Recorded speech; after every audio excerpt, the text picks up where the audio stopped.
what's your off-season program?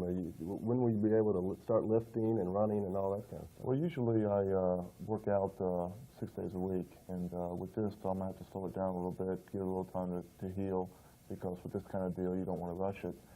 But most guys, most offensive and defensive linemen lift 6 days a week, different body parts every day, trying to get themselves grooved into the season. So I'll take a little bit of time off, and I'll hit it back hard, and I should be ready by the time training camp comes around. Will you have to deal with Jerry Attaway at all? Will he get you in the pool workout? Jerry's House of Horrors.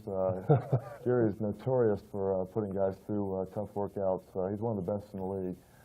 It's a pleasure to work with him because he brings guys around so quickly. And I assume that I'll take a couple weeks off, and then I'll get in with Jerry later on in maybe June. Well, you know, we're all pulling for you, especially me.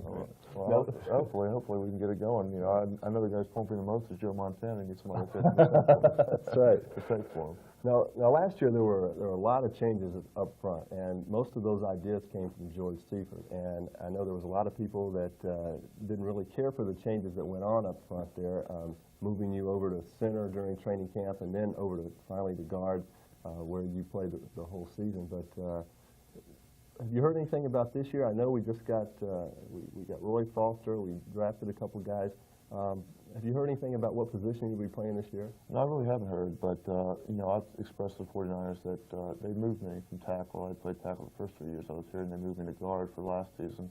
And I really didn't like the move at first. It was uncomfortable for me. It was a new learning experience. I'd established myself as a pretty good right tackle in the league, and you know, they moved me, but now once they moved me, I like the guard position, and I've expressed to the 49ers that I'd like to play that guard position. Now, they brought in Roy Foster, who's an excellent player out of Miami, has been for many years, and I assume his natural position is left guard. Well, Guy McIntyre's a Pro Bowl player there. It really all depends on what Bubba Paris does. If Bubba Paris comes in light and is able to play that left tackle position, then things will probably stay the same way with Roy Foster backing up or contending for a starting job somewhere along. If Bubba Paris comes in heavy and can't do it, then they might have to move Steve Wallace back and move me to right tackle and have Roy Foster play right guard. That's something I hope doesn't happen, but we'll have to wait and see. Yeah. Well, you know, in my opinion, you're probably right in line to be going to the Pro Bowl at that guard position, and aren't there a couple, there's some real good tackles out there in the league, aren't there? Well, tackle is usually the best position in offensive line. The best athletes play that right and left tackle because it's such a difficult position because you have to pass block on an individual basis the whole time. As a guard, you really don't have to do that. You have some help from the center. And my size and my stature, it makes me a more natural guard in the NFL. To play the tackle, I was just doing it based on athletic ability, being able to do it a pretty good job at it, but certainly not Pro Bowl level. On that guard, I'd have an opportunity to make it. And hopefully the coaches will look at that and realize that and leave me in the same position. Yeah. Last year in training camp, you played just about every position in the line. And this year going into training camp, do you anticipate, I mean, you want to stick at that guard position and that's it? Yeah, because, you know, if you move around a lot, it helps your versatility. It shows other teams and it shows your team that you're a team player and that you can change positions in a heartbeat. But it really doesn't help you become a better football player. Everybody looks at offensive linemen, and the casual fan doesn't really know what an offensive lineman does. But you have to stay in really one position and work at it for 4 or 5 weeks in training camp, play those 4 or 5 preseason games, and really start to get comfortable at it before you can really go out and perform in the regular season. I know going up to training camp, I used to, you know, it was hard work at training camp, but it was the satisfaction of working hard and then being able to get a little time off at night. Do you enjoy training camp? I do enjoy training camp. I was kind of like you. I always felt like training camp was going to get me ready for the regular season and that I was not going to go up there and just kind of loaf through it and just kind of just make it. And then all of a sudden the season would come because I always felt like if I wasn't getting any better out there, I shouldn't be out there at all. And then, you know, when the day's over, it is a nice feeling to be able to get some time off at night and hang out with your buddies. And but training camp is way too long. I mean, you know, I agree. 5 weeks is a long time up in the heat of Rockland, California. It's 95 degrees at 7 o'clock in the morning, and you know, and that's very difficult. It's very mentally draining. Yeah, I think it helps the 49ers, though, because when they come back down from Rockland, they're really in good shape and ready to take on the opponents. And you know, going through those 5 weeks, I think, gets you ready for those guys that you have to go against. And there's some pretty good ones in the league. Who do you think is probably the best couple guys that you have to face all year? Certainly the best, the guys that you hear about a lot are usually the best. You know, guys like Lawrence Taylor, but the guy that really sticks out in my mind is a guy like Dwight, plays for the Philadelphia Eagles. There's a guy that's got speed like Jerry Rice, and has got the power of Kevin Fagan or the Lawrence Taylor. You know, he's just got tremendous upfield strength. And those are the guys that you really get nervous about blocking. And those are the guys that usually beat you a couple of times and sack the quarterback on you. He deserves everything, all the recognition he gets. He's a fair player. He doesn't talk a lot of crap. He does a good job out there, and he's a pleasure to play against because it really challenges you to bring your game up to the highest level. All right, Harris, we're going to take a break, and we'll be right back after this.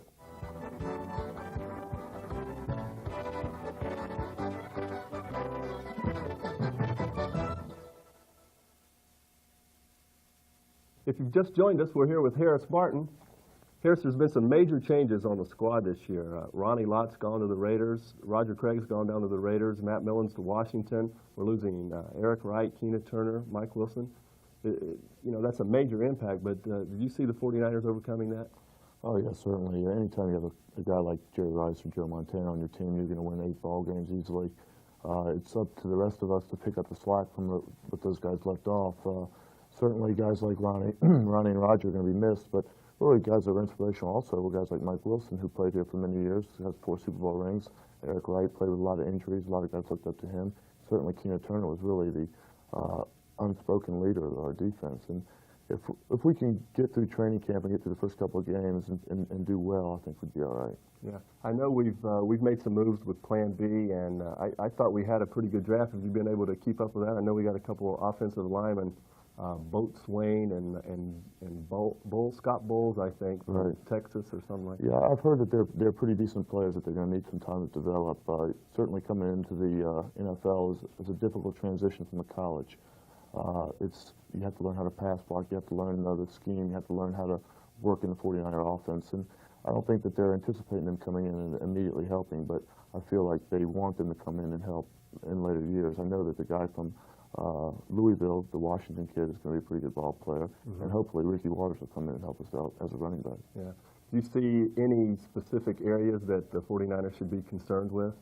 Well, you know, I think, you know, the position I'm in, offensive line, we took a lot of flack last year. Certainly our running game wasn't up to par. We were excellent pass blockers, but we're going to have to gel in order to be competitive this year, because last year we kind of got away with being mediocre. Joe kind of let us do a lot of things, and this year the offensive line is going to have to take it upon themselves to get a little bit better. Now, speaking of Joe, what's this deal with the are you ready for some football, this Monday night football theme song? Well, and I know there's something between you and Joe and that song, and I don't know what it is. Well, usually I'm like the Mr. Intensity in the locker room, and usually Mr. Joe's like Mr. Loose in the locker room. And now every time we play on Monday nights, you know, they play that Willie Nelson song, and he usually gets in my face and sings it, and he's probably got the worst voice of anybody I've ever met. So it usually loosens me up a little bit.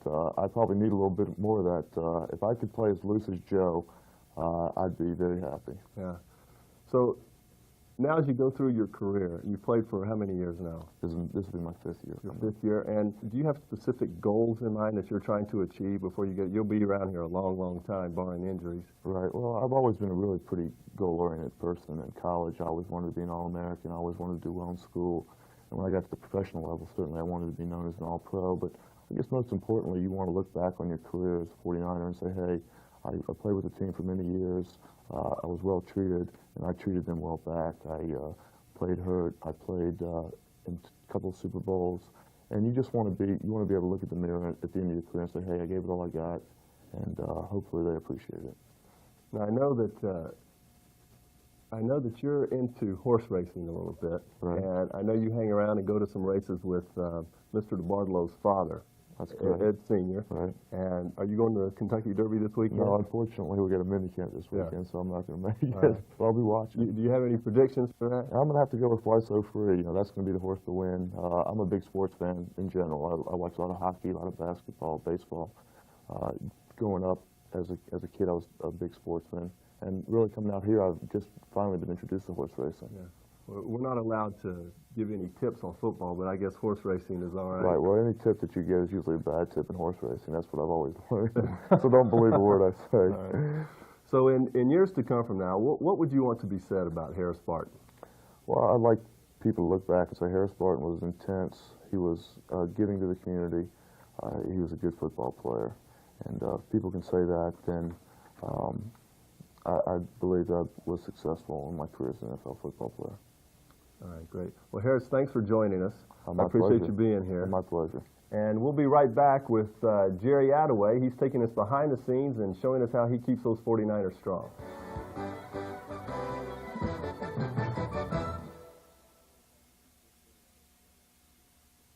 We're back, and joining us now is the strength and conditioning coach of the 49ers, Jerry Attaway.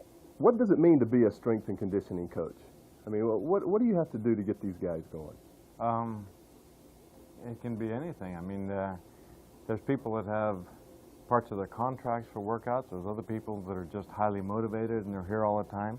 No one, as you know, in this business has to be here in the off season unless they have a special clause in their contract. Right. So it's bottom line is just try to get the people that are around or the people that live in other cities and give them whatever help you can, because it's their choice. Yeah. They're not required to come see me.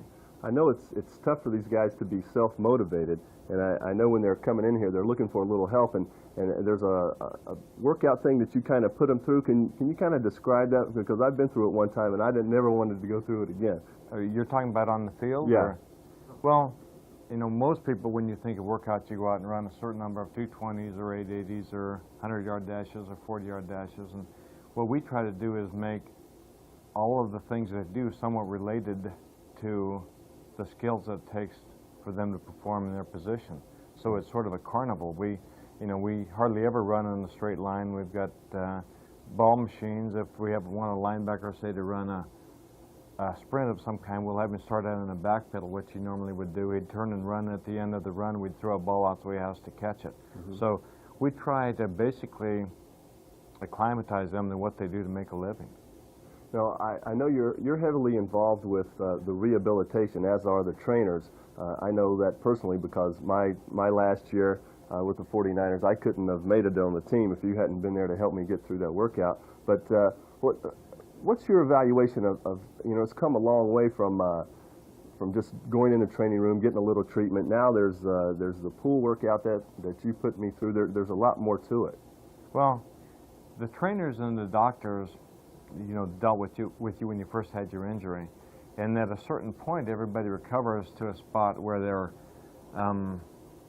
mobile, but they can't go perform the skills it takes for them to go back into play. And so, instead of letting people just sit around, what we try to do is use water as a medium that they can run and work in, that brings them around to where they can do skills that are similar to what they're doing, but there's no impact. So the pool was just a stage in bringing you from your injury to where, remember, we got to a point where we would go in the pool and then we'd go a little bit on land, and we kept adding more and more to the land. It's just to try to bring you back to what it takes for your skills to get back into play. Yeah. Jerry, besides the strength and conditioning part of it, I know in your mind nutrition plays a big part in the day-to-day lives of a player, and even to the point where the proper nutrition can help a guy play better. Is that pretty much your thoughts on it? Well, yes, but the one thing that you have to remember about professional athletes or professional football players is that they basically eat the same way that the normal American eats. They eat high fats, lots of fast foods, low carbohydrates, high refined sugars. And what people don't stop and think about is the fact that there's 4 different kinds of fuels that you can eat: carbohydrates, fats, proteins, and alcohol. And if you have a car that goes 100 miles an hour on gasoline and put diesel in it, it might run, but it won't go 100. It may even work so hard that it overheats. Well, performance is controlled the same way. When you're working extremely hard, if you don't have the right fuels, you can't reach the right level of muscle contraction or just optimum performance. So nutrition is an extremely important thing. Probably over the last 10, 15 years, the biggest changes that I've seen that have taken place in people's performance have been when they've changed their nutritional habits. Well, thanks for joining us, Jerry, and I know you just recently got married, and I wanted to congratulate you on that. Thanks. And thanks for joining us. Hope you'll be back with us. Thanks. We'll be right back after this.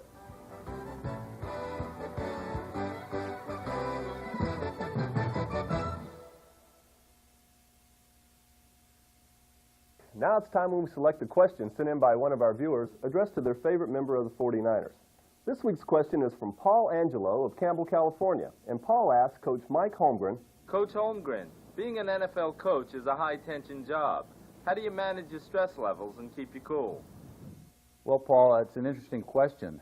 I think most people in every profession have stress they have to deal with. In the coaching profession, our stress kind of reaches a peak on Sunday. We put in a lot of time and effort on our preparation. There's a lot at stake in winning and losing the games. But the way I deal with it is through our preparation, whether it's talking about preparing the team or the other assistant coaches. We feel that if we prepare properly, then dealing with the stress on Sunday in some ways will take care of itself. But thank you very much for the question. If you'd like to have your question answered, send us a videotape with your name, address, and telephone number along with your question to The Dwight Clark Show. If your question is selected, Dwight will send you a free autographed Dwight Clark Show t-shirt as a gift. Paul, yours is on the way. I'd like to thank Harris Barton for being a guest on our show, and also Jerry Attaway for his behind-the-scenes look at how he keeps the 49ers strong. Most of all, thank you for joining us, and until next time, I'm Dwight Clark. See you soon.